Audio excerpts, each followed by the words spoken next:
Hey friends, it's Vanessa from Vanessa Joining Photography, and today I'll be teaching you how to get files ready for the printer. Whether it's a brochure, business cards, or poster, all these tips and tricks today will be able to be applied. So without further ado, let's jump on in and get started.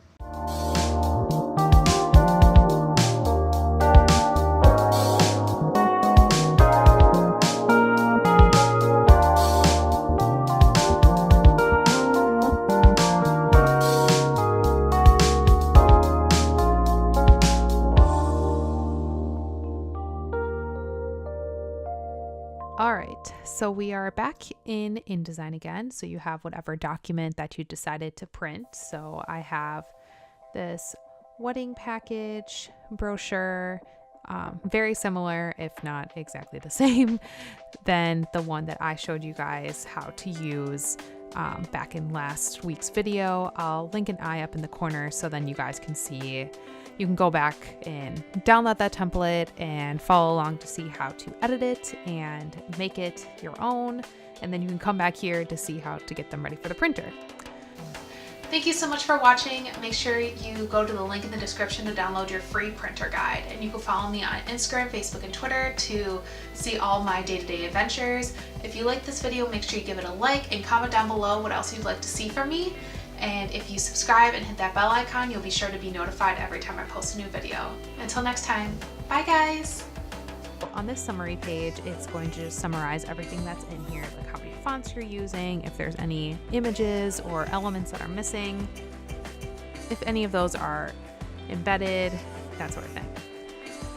So the difference between embedded and linked images, if you notice there's a little link chain on the top of my image, that means that image is linked.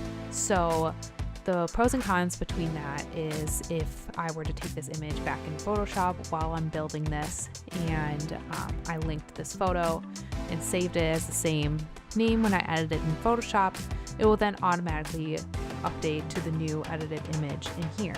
If it was embedded, I'd have to then reload it and possibly edit it to make it exactly the way I want it.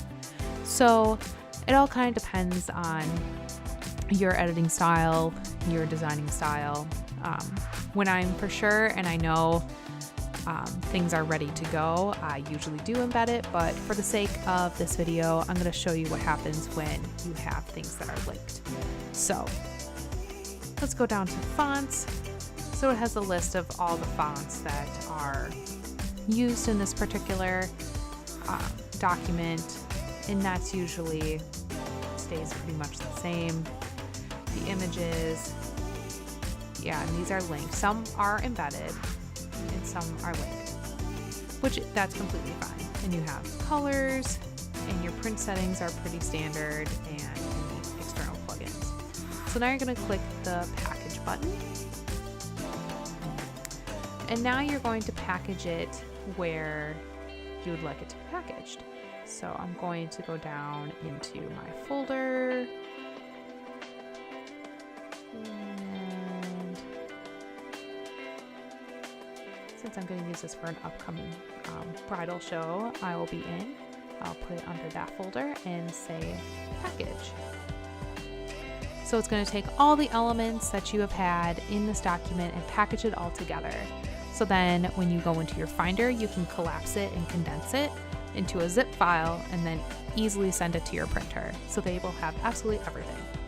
So now let's go down to the Finder and find that again. So here we have that folder, and it has all the document fonts that you used, has all the links, and it has two versions of the InDesign file depending on what they need to read, as well as a PDF version of it. So then what I like to do is to right click it and say compress, so it's down to a zip. And with that zip, that is what I usually send. So, and that's a pretty good size of a file to send. So then everything is all ready to go and perfect to send off to the printer, whichever printer you're deciding to send it off to. If it's like Vistaprint or ones that you can easily edit, this isn't really necessary. It's more if you're going to a specific printer, like a local printer that can print in mass volumes that You can do special things like add gold foil on it, like ones that are more specific for printing and you don't have a lot of design,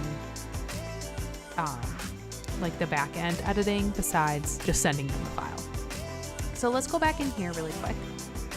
So something I like to do for the printers is if I click my little image here, I like to expand it as far as it can go, because then that gives a little bleeding room for when all of them are cut.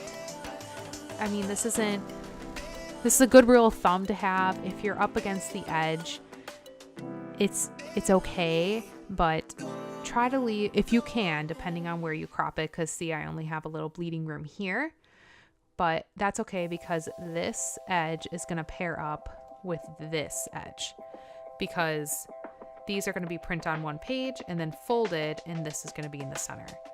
So it's okay if this side doesn't have as much, because we wouldn't want it to be bleeding over into this image. So that's why I leave that little edge there, just so then when it's getting cut from a bigger sheet of paper, it will, no matter how they cut it, it's still going to make the clean line and not leave a little remnants of the white piece of paper or whatever. It's okay if it's not that way, but just a little rule of thumb to kind of keep that in mind. And that's why I do it to this page as well as the back page. So just a little rule of thumb to keep in mind. As I mentioned in the last video, this purple square is kind of the safe zone of your text, and you are sure that your text or anything in that box will not be clipped off. But as it's so much smaller than the size of the actual piece of paper, the actual piece that will be printed, it isn't likely that it'll be clipped off, but it's just for sure every time it's cut, it won't, that stuff in this square will not be cut off. Just some rules of thumb to keep in mind.